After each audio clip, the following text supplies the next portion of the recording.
Anybody? Any takers? All right. We'll kick things off here, and if you have the wireless, bring it on board. Here we go.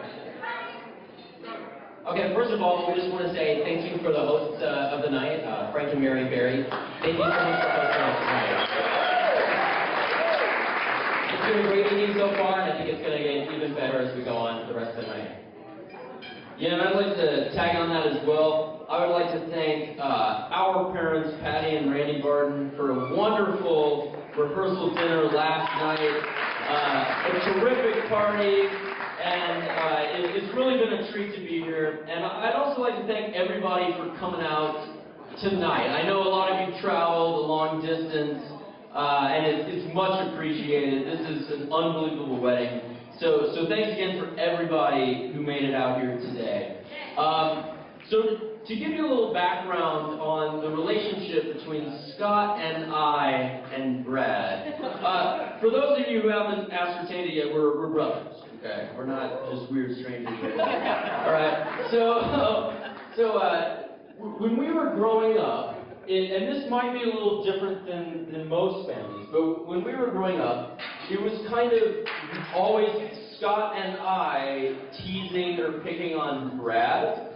It wasn't so much, picking on the youngest, which is myself. It was always me and Scott ganging up on Brad because the reaction that he would elicit when you teased him made it all the more worthwhile to make fun of him and pick on him.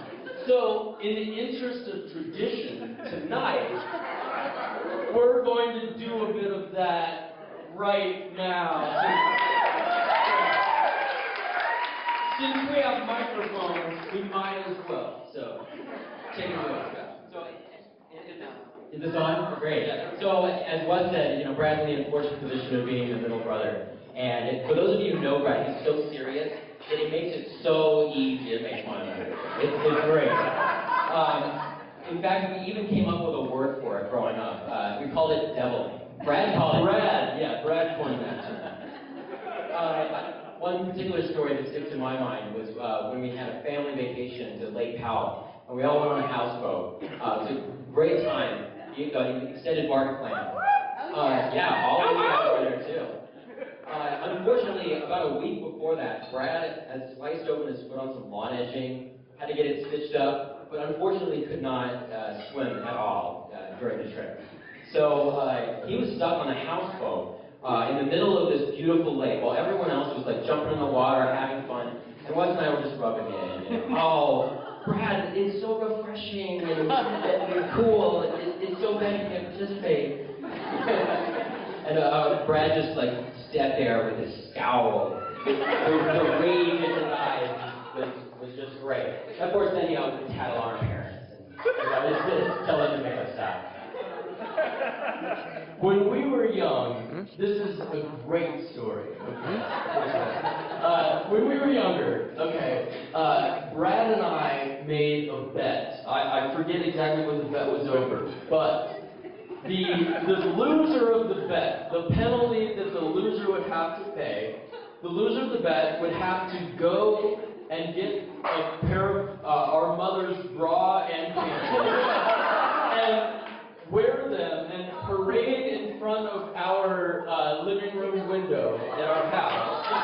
And I believe it was for 10 minutes or something like that. We had a timeline involved. So obviously, I would never enter a bet like this without the utmost confidence that I was going to win. And needless to say, I did win. So Brad had to do exactly that. He had to don women's undergarments and strut in front of the window in our house, and for a time limit of about 10 minutes, and I believe a neighbor's car had driven by during this whole experience. So there was Brad, but obviously it's a completely ridiculous tale, right? But yes. Please verify for everyone in the audience that I was not home. She was not enabling. This was all. Actually, I'm just going to say it was all Brad's idea. you know, maybe he wanted to lose. I don't know. But anyway, he lost, and he fulfilled the deed. But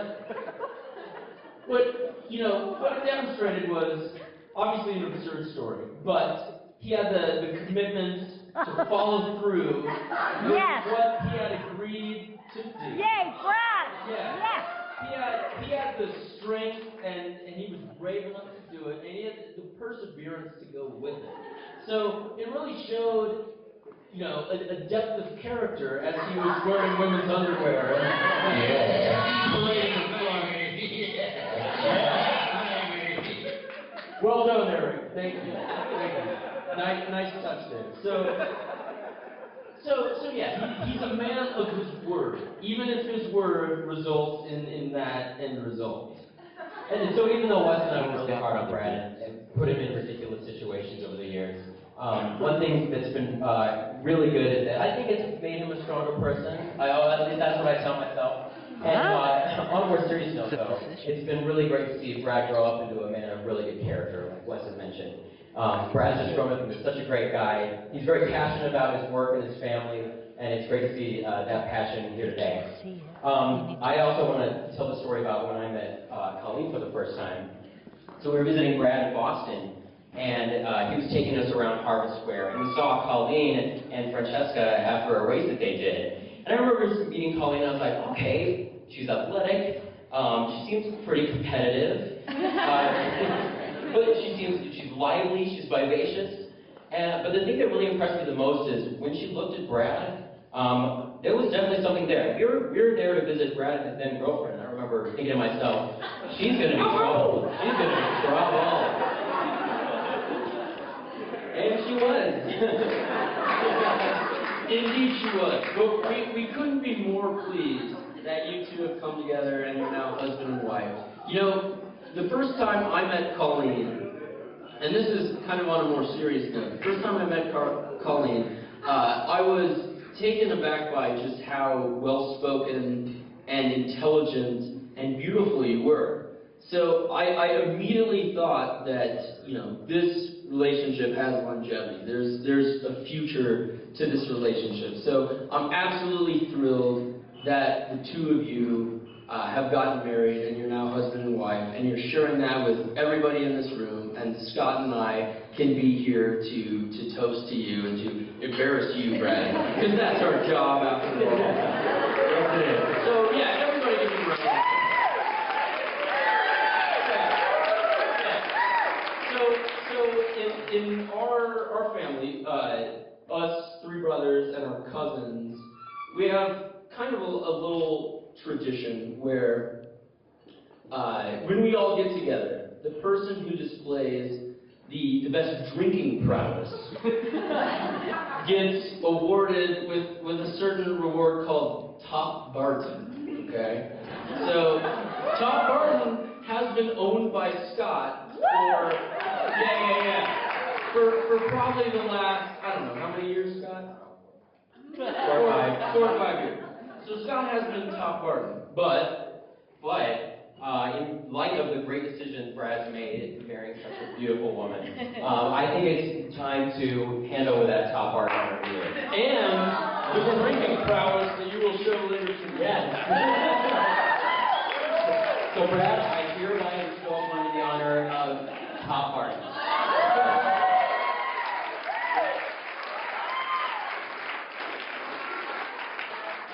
So kind of to top this whole thing off, we have a little treat for you.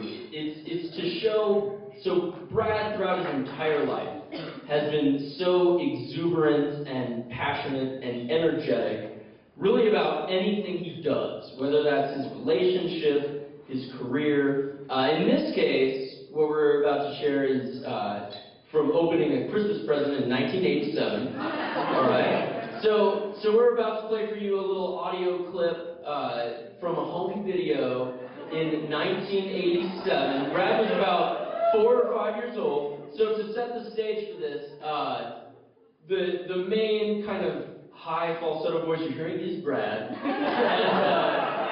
and he has just kind of ferociously torn open a present from Santa, and it was a Ghostbusters action figure, right? A staple from the mid-'80s.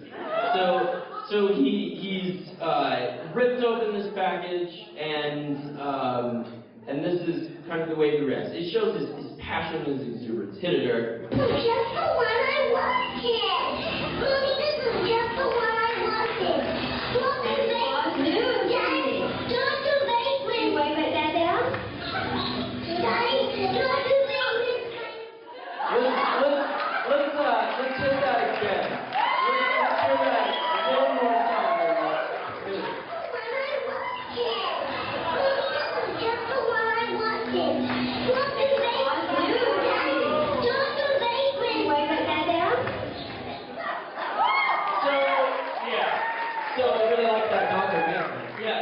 So boiled down, that is Brad. So let's all raise a glass.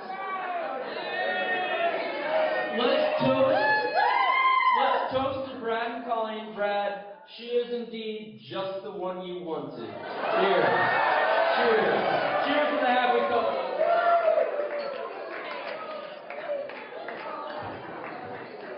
All right, let's hear it for Scott and Wes Barton. Great toast.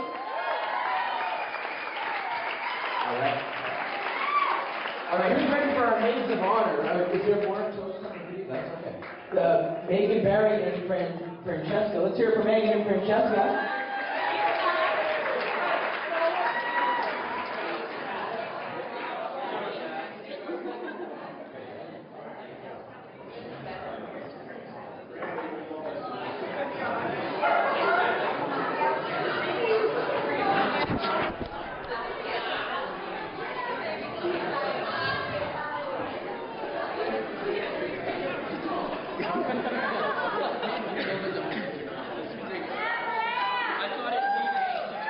Okay, I'm nowhere near the performer these two are, and I have no multimedia clips of Colleen. I apologize for that.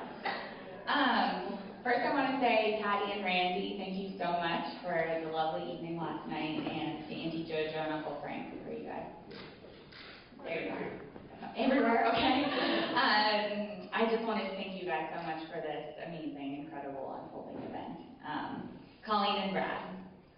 You too. There are so many things that I won't be able to get to in such a short period of time. So I want to share a few impressions of Colleen as I have known her through the years.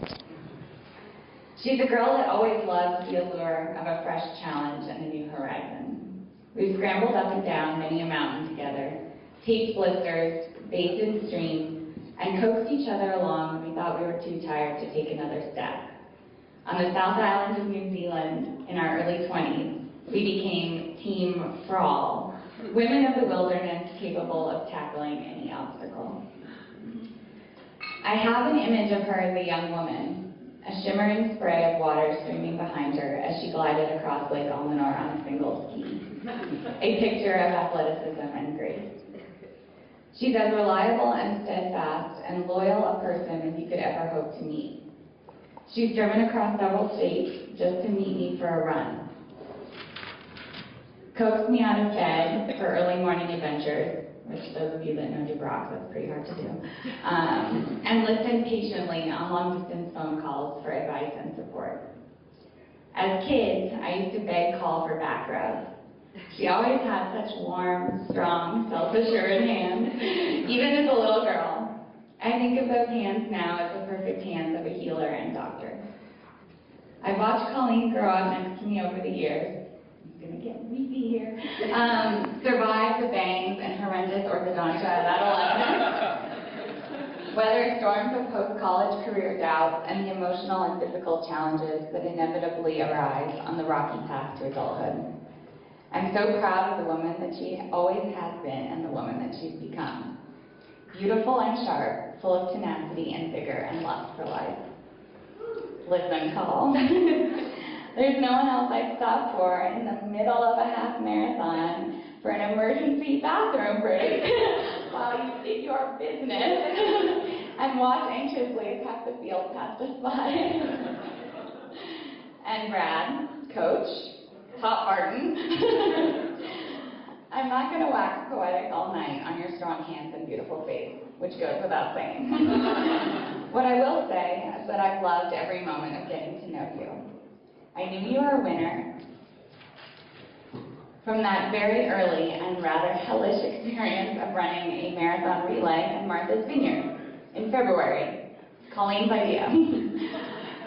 The fact you will sing Katy Perry with me while Colleen rolls her eyes at both of us is just an added bonus to an already stellar package. I don't like falling into hackneyed weddingisms, but I really do believe you are the guy for Colleen. She's a unique lady, not always an easy lady, as you may have noticed, but you have the humor and energy and love and intelligence to keep up with her and keep her in check. And of course, the patience to wait while she takes one of her famous roadside bathroom breaks. I can't wait to see what adventures you two will take on in the coming years, the way your partnership will grow and deepen, the little miracles you will create together. I love you both very much. So let's raise our glasses to Colleen and Brad.